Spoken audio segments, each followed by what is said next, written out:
En este proyecto se propone la estructura mostrada en pantalla con tres soportes y se pide seleccionar el material de sus elementos de tal forma que la deformación en el pin número 4 sea menor a 6 milímetros, teniendo dos fuerzas aplicadas, una de 150 kN de forma vertical y una de 10 kN de forma horizontal en este nodo.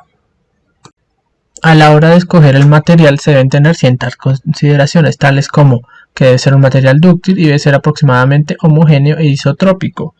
Esto ya que los cálculos que se van a realizar dentro de este proyecto van a estar dentro de la zona elástica del material.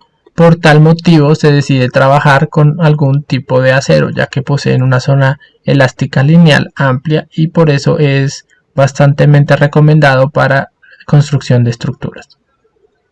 Para la elección de los perfiles, diseñamos este diagrama de flujo, el cual nos permite minimizar el perfil tubular escogido y por ende minimizar los costos.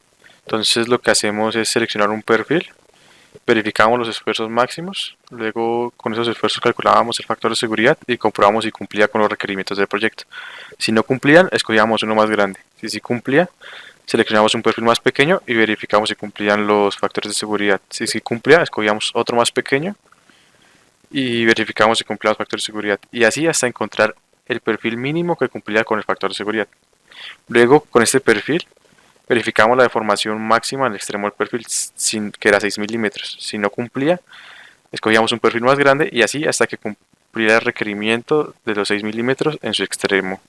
Y con esto se encontraba el perfil más económico. Esta es la tabla proporcionada por el catálogo de perfiles tubulares de JIG, una empresa colombiana, el cual nosotros partimos a analizar desde las 2,5 pulgadas y encontramos que el perfil mínimo que cumplía todos los requerimientos es el de 2 pulgadas con un espesor de pared de 4 milímetros. A partir del catálogo se encontró que los perfiles tubulares seguían la norma de fabricación ACTM A500 de grado C, el cual dice que mínimo los perfiles tubulares tienen una resistencia a la fluencia de 315 megapascales, un módulo de Young de 220 gigapascales y un módulo de Poisson de 0,28. La densidad entregada por el catálogo del perfil tubular es de 7,85 gramos sobre centímetro cúbico y se calculó la sección transversal y el momento de inercia. El resto de datos fueron entregados por Inventor. Para el entorno de simulación estructural, en este caso, se optó primeramente por realizar un boceto que se encargara de conservar todas las propiedades geométricas que en un principio tenía la armadura.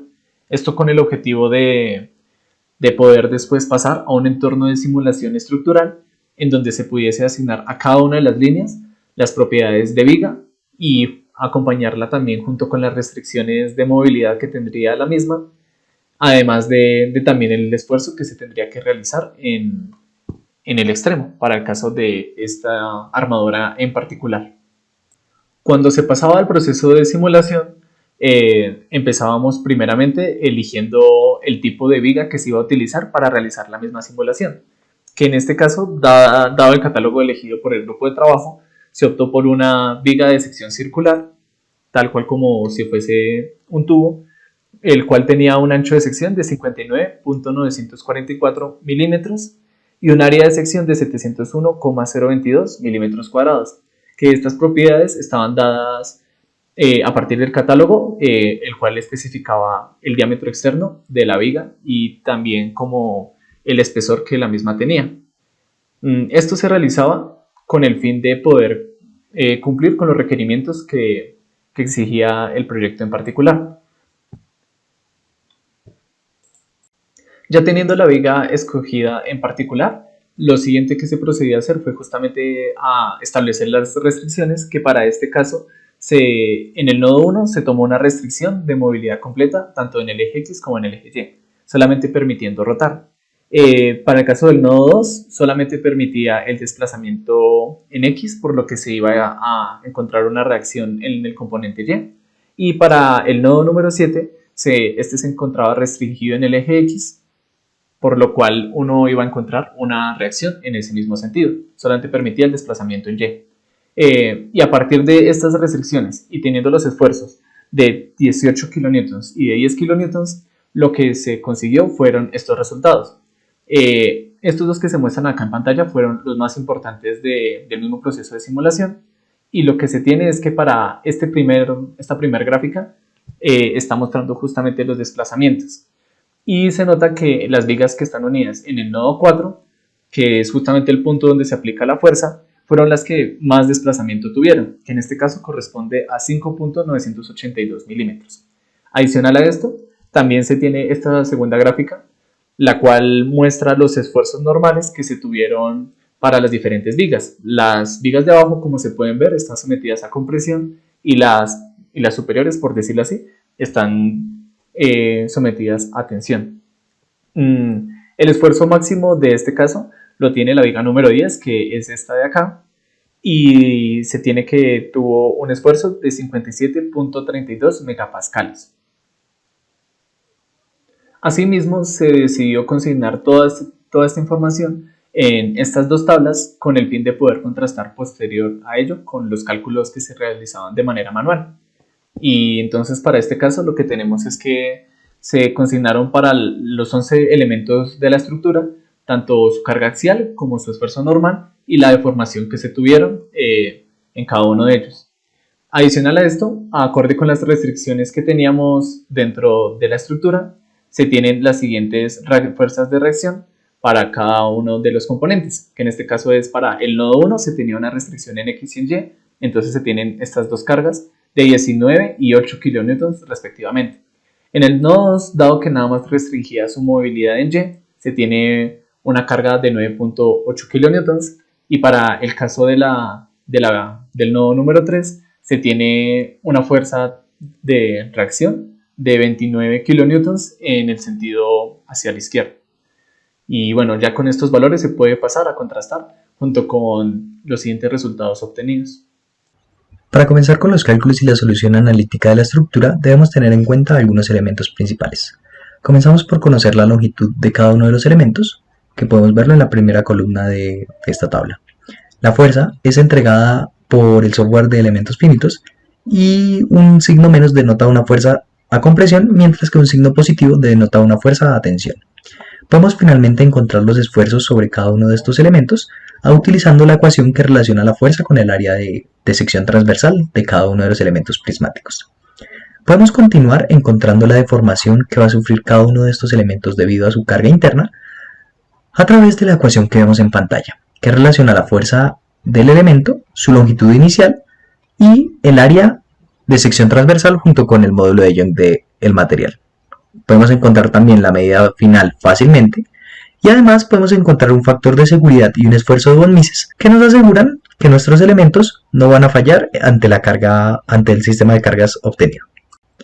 Para realizar la verificación del método de energía, el primer gran reto al que se enfrentó el equipo de trabajo fue encontrar el desplazamiento del nodo número 4, sobre el cual se aplican las dos cargas externas de la estructura. Para realizar esta comprobación, tuvimos que partir del teorema del coseno, que nos permitió conocer cada uno de los ángulos internos que formaban los elementos de la estructura, en cada uno de los triángulos que vemos en pantalla. Para la verificación de energía, el primer gran problema que enfrentó el equipo de trabajo fue encontrar el desplazamiento del nodo 4, sobre el cual se aplican las cargas externas. Para esto utilizamos el teorema del coseno. Debido a que conocemos los tres lados deformados de cada uno de estos triángulos, podemos utilizar el teorema del coseno para conocer los ángulos que estos forman internamente. Con esto, finalmente, lo que hicimos fue una estructura deformada en el software Inventor, que nos permitió finalmente medir los desplazamientos de los diferentes nodos, especialmente este nodo número 4. Como vemos en pantalla, se desplazó 5.897 milímetros en la dirección vertical. Para realizar la verificación del método de energía, basta con encontrar la energía interna de deformación de cada uno de los elementos de la estructura. Finalmente, estas energías son sumadas y esto hace la energía total de deformación del sistema. Para verificarlo, esta energía debe ser exactamente igual al trabajo realizado por las cargas externas. Para esto, hacemos la fórmula que vemos a la derecha, en la que sumamos el trabajo realizado por cada una de las cargas, horizontal y vertical, multiplicado por el desplazamiento que tiene el nodo número 4 en estas mismas direcciones. Como observamos, la diferencia es de alrededor de 1.2 por 10 a la menos 4 kN por metro, la cual encuentra el grupo como una diferencia más que aceptable. Para el proceso de verificación de pandeo en las columnas, comenzamos por encontrar el radio de giro de la sección transversal. Para esto, recordamos que nuestra sección transversal se trata de un aro, por lo que podemos encontrar su inercia restando a la inercia del círculo de diámetro mayor la inercia de la circunferencia de diámetro inferior. Finalmente, encontramos la esbeltez de la columna, en la que debemos tener en cuenta que el coeficiente K para nuestro caso será de 1. Esto debido a que las columnas se encuentran pinadas en ambos extremos. Finalmente podemos encontrar la constante de columna, en la que utilizamos el módulo de Young y el esfuerzo a la fluencia del material. A través de los dos coeficientes ya encontrados podemos clasificar cada una de las columnas como corta o larga. Esto lo realizamos sabiendo que si la esbeltez es mayor al coeficiente de columna, podemos clasificar las columnas como columnas largas y utilizar la fórmula de Johnson, mientras que en otro caso podremos utilizar la fórmula de Euler tratándose de columnas cortas. Estas dos fórmulas nos permiten conocer la carga crítica de pandeo en nuestras columnas. En el marco del desarrollo de este proyecto se diseñó el siguiente elemento de sujeción, el cual tiene un diámetro mayor de 60.104 milímetros, un diámetro del agujero de 19.100 milímetros, el cual corresponde a 3/4 de pulgada, y un espesor de pared de 10 milímetros. El K para esta relación es de 2.32 y este se encontró mediante una página web. Aquí podemos ver el cálculo de los factores de seguridad en los concentradores de esfuerzos y evidenciamos que el más cercano a 2.5 es 2.7270, el cual es superior a 2.5. Por ende, cumple con el requerimiento del proyecto. Finalmente, se calcula el esfuerzo sobre el pasador, el cual debe también seguir el factor de seguridad de 2.5, para lo cual se encuentran los esfuerzos cortantes que hacen los elementos de sujeción sobre este. Como se evidencia aquí, el esfuerzo cortante máximo en cada uno de los nodos tiene un factor de seguridad superior a 2.5, por lo cual también cumple el requerimiento mínimo del proyecto, el cual es 2.5.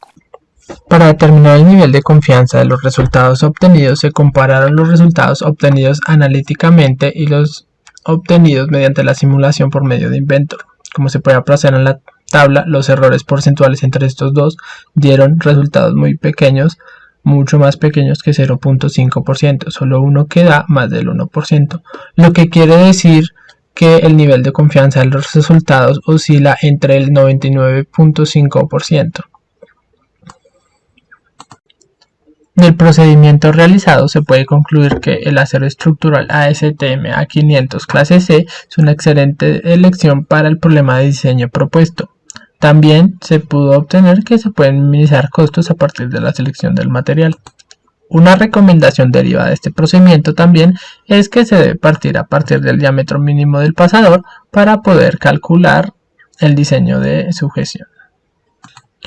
Por último, se observó que los tres elementos en la hipotenusa de la estructura son aquellos que están soportando los esfuerzos axiales máximos, y por consiguiente también se encontró que los tres nodos que los conectan son aquellos que soportan los mayores esfuerzos.